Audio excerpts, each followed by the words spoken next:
declaration. And today the title for our meeting is Declaring the Declaration. So my name is Jan Knobloch, and the first point I have to talk about is that we will record this whole virtual meeting, but not the breakout sessions. So within the groups, this group work will not be recorded, but the first and the last part will be recorded, because we just will then present the discussion to the public via the ECSA network. So if you have any problem with the record, please contact us so we can manage this.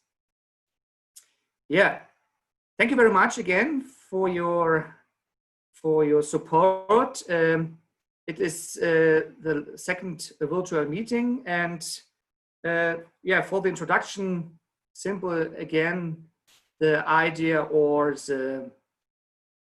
the core of our meeting is the conference, Knowledge for Change, a decade of citizen science in support of the SDGs. And this very special event will be, we will have in Berlin in the October. And this is an official event of the Germany's 2020 EU Council presidency. And the conference will present, evaluate, and discuss the exciting contributions that citizen science makes in framing and achieving sustainable development, specifically the UN Sustainable Development Goals. So the conference organizes a dialogue between citizen science, practitioners, experts, policymakers, and society to develop an innovative form of cooperation for the implementation of a sustainable future. So today, I think we should. I have the following agenda. So after an introduction, I will present a short summary of different results of our first virtual meeting, which would be very controversial and which will need a deeper discussion. After that summary or this short presentation, we have time for a short Q&A. So for the Q&A, please, and for all communications, please use the chat function, and please give us your names, and we can identify the question, and I will then try to answer that. After that, there will be the interesting part, or the main interesting part of this virtual meeting. This is a group work, like in the last sessions, and we organize this group work in different breakout sessions. So we planned with 3 or 4 groups. So let's have a look how much real persons are still within the meeting. So then we will organize 3 or 4 groups. And after a half an hour of group work, you have the time to present your results very shortly, very programmatic, and then we could have a final discussion. Now, this virtual meeting should act as a second step or a step forward to the formulation of our declaration. And it's the second virtual meeting we organized, or we planned 2 more meetings. And in these meetings, we will then have the interesting task to formulate specific phrases for our declaration. So the problem or the theme of our declaration is, of course, not easy. It's, of course, an interesting exercise, but of course it is related with many problems. And this, because the aim of the conference is to formulate a declaration as a kind of a social contract between citizen scientists, academics, and policymakers. So the idea is that we going toward a sustainable future if we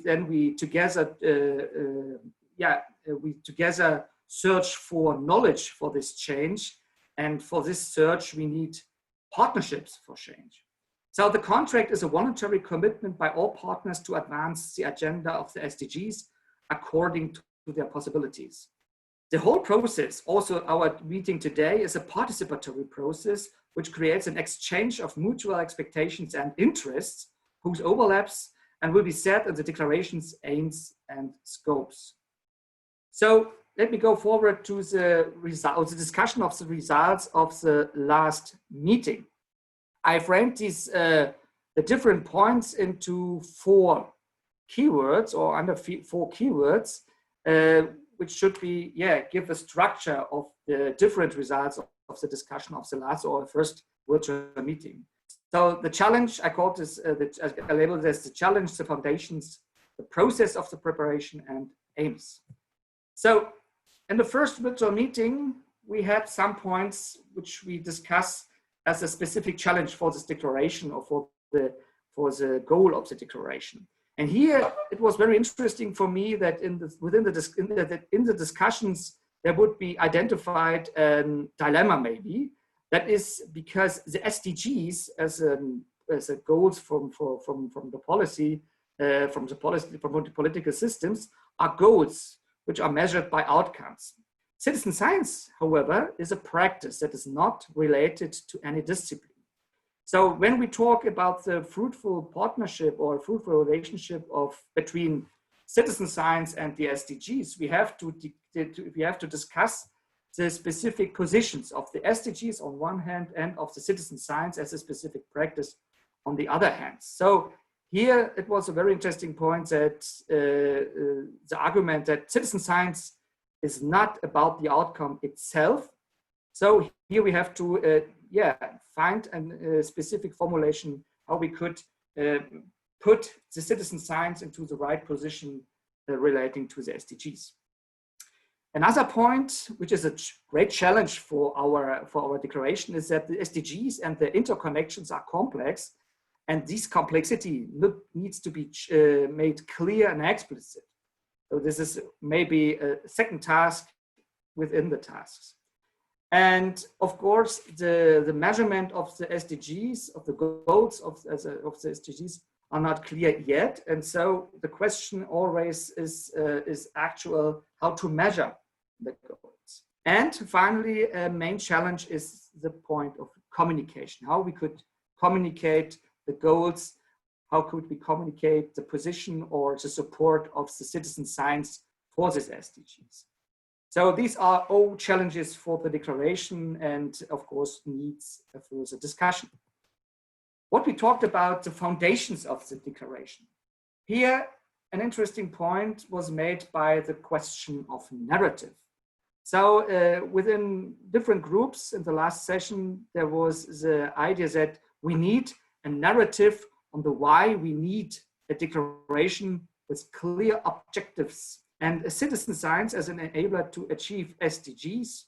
Conversely, how SDGs contribute to citizen science development and evolution. So this is, of course, an interesting exercise that for the start or for the legitimacy of the declaration, that we find a narrative from different positions or from different views, which could legitimate or could explain the task or the aim or the goal of the declaration.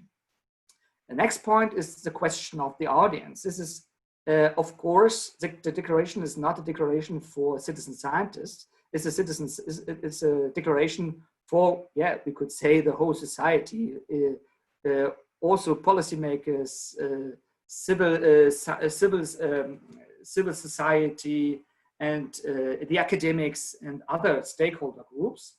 And it is that why it is very important to clarify the audience. And here the point is how policymakers, and we could talk with policymakers and we could talk with different stakeholders beyond the scientific community. This leads to the question of language. So the language of the declaration is very important when addressing the different target audiences. And this problem should be solved also within our discussion. And a last point, which is related to the foundation for the declaration, is the question of structure. Still to be explored, but it should be short and clear, but open to declinations for different stakeholders, domains, and topics. So we had in the last meeting, we already discussed about this double character of the declaration, which should be programmatic in one way, but should be also a guideline for applications on the other way. And this is, of course, maybe a specific task which should be solved with declaration. So the next point for my summary is the question of the question related to the process of the preparation of the declaration.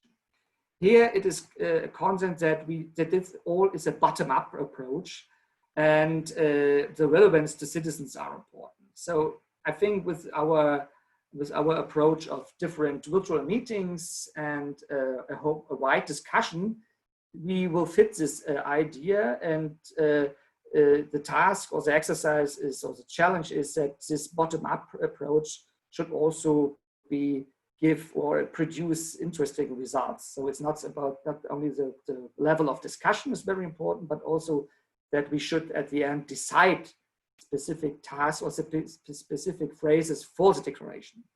And yeah, this is an important point for the declaration. Next is a fit for purpose that comes into the scene. We need a wider perspective beyond science and its communities, as we already said about these different stakeholders. And this, of course, is also a challenge for the process, that we should systematically integrate the different stakeholders, the different perspectives, and the differing meanings of this or such a declaration. What is also very important for this process of preparation is the potential analysis. The declaration presents the opportunity to hook into citizens-generated data. So this is not the question, so what could or what should citizen science develop for the SDGs, but what is the best practice, what citizen science already produced, which data citizen science already produced for this SDGs. And here, this should also be systematically integrated in the process of the preparation. And of course, it's also a question of process, is the idea or the approach that the declaration as a living dynamic document. This is an interesting or a welcome phrase, but it would be very interesting how we could put this phrase, or we could take this phrase to life, how we could bring this document to life, and we could make this declaration sustainable for the future. And last point for the process is a question of transparency, how we could make our discussion transparent, and we could communicate our ideas, our discussion to the public and other stakeholders, and how we could get back their reflections to our process. Next point, the aims of the declaration. And here you can see that the results of the first session is specifically labeled under we need. Yeah? We need for change in scientific mindset. We need to show how citizen science and civic engagement, the whole policy making cycle is important and useful. And the research agenda should be more inclusive in terms of active methodologies and processes. It should be clear that a specific aim of the declaration is that the other stakeholders or the other groups or organizations of knowledge productions or of the organizers of knowledge production need a specific, should be open for citizen science, and should be able to reflect the specific outcome of citizen science, which is unique and very helpful for the sustainable development as a whole exercise for the whole, as a whole specific task for the whole society. This, of course, very interesting points. How we could manage this and how we could translate these forms of need and specific phrases within the declarations. It should be a very interesting process, and I'm happy, or I'm very optimistic to look forward to this process of translation. So another last point to aims is that the SDGs should be clearly referred to and indicators made explicit. This is also how we could translate the goals, also SDGs, for the work of citizen science.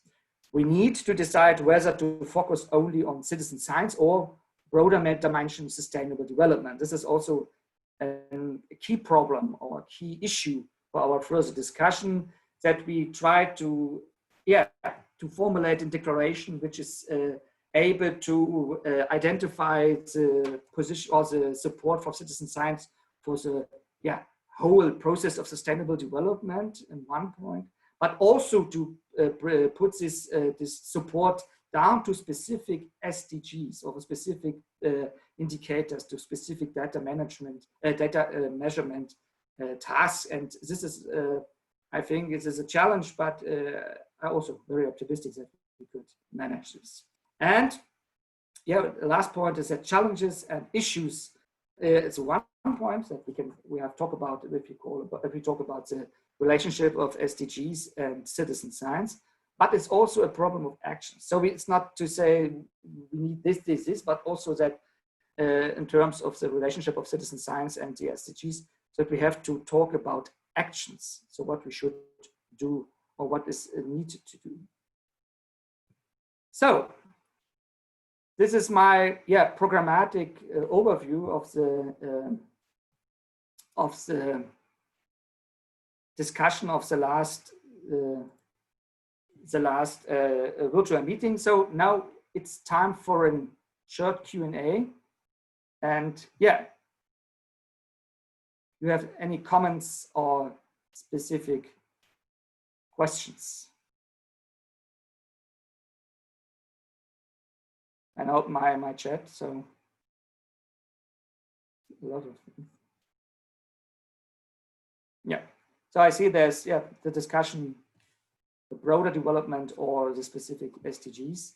I think this is this double exercise is not really to solve in this discussion, but I think we should try to open the discussion, also open the duration for one and the other point. So for a broader approach for sustainable development, as well as for a programmatic, more specific approach to support the different SDGs.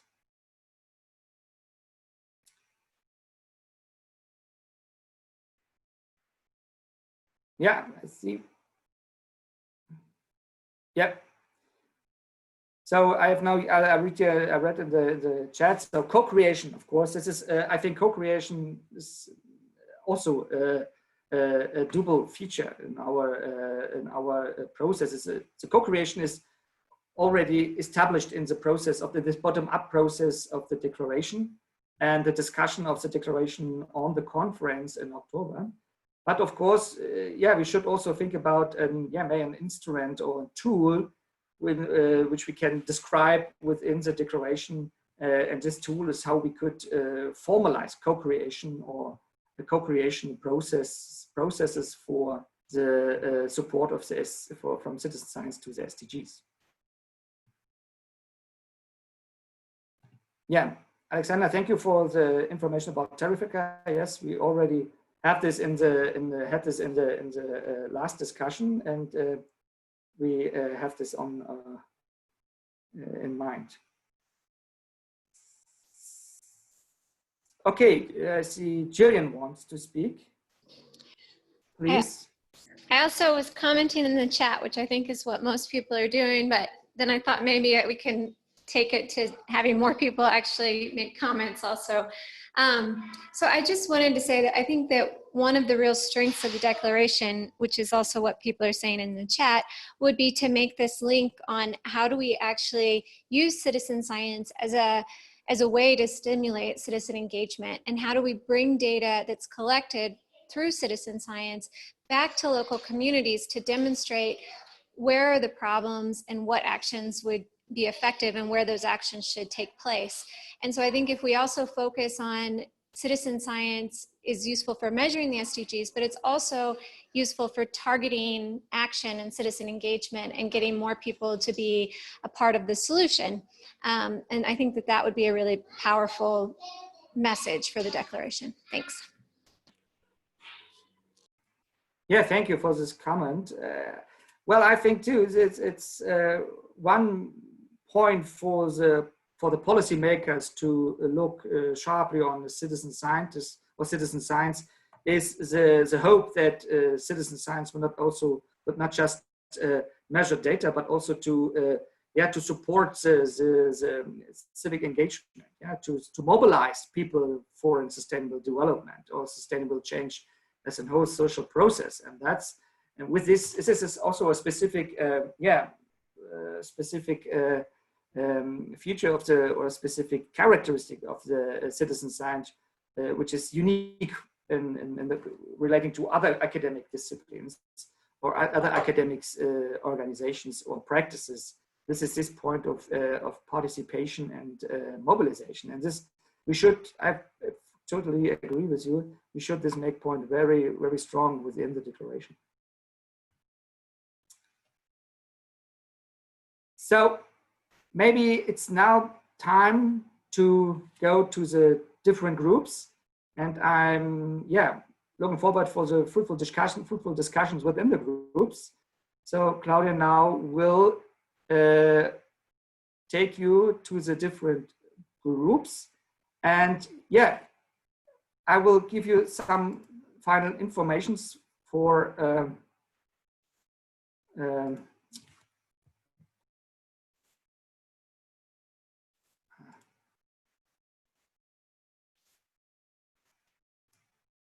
so sorry, but now so please, within the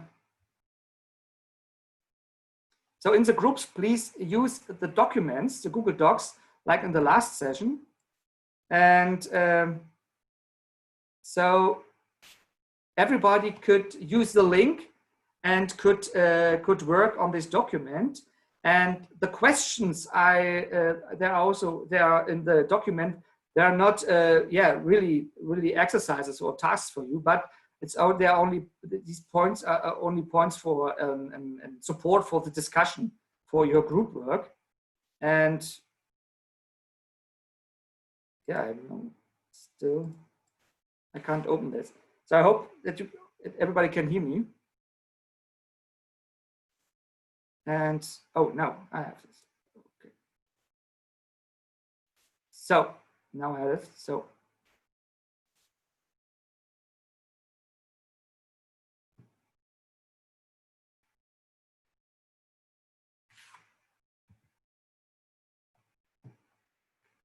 Claudia, now the group is the breakout session started, or? Not yet. I will send everyone in the breakout room. You have the links in the chat, so access Jörn's questions. Okay. And we will see on top of the breakout session in which group you are. So we'll be stopping the recording now and record again when we are all back together. I'll unmute you and send you to the breakout rooms.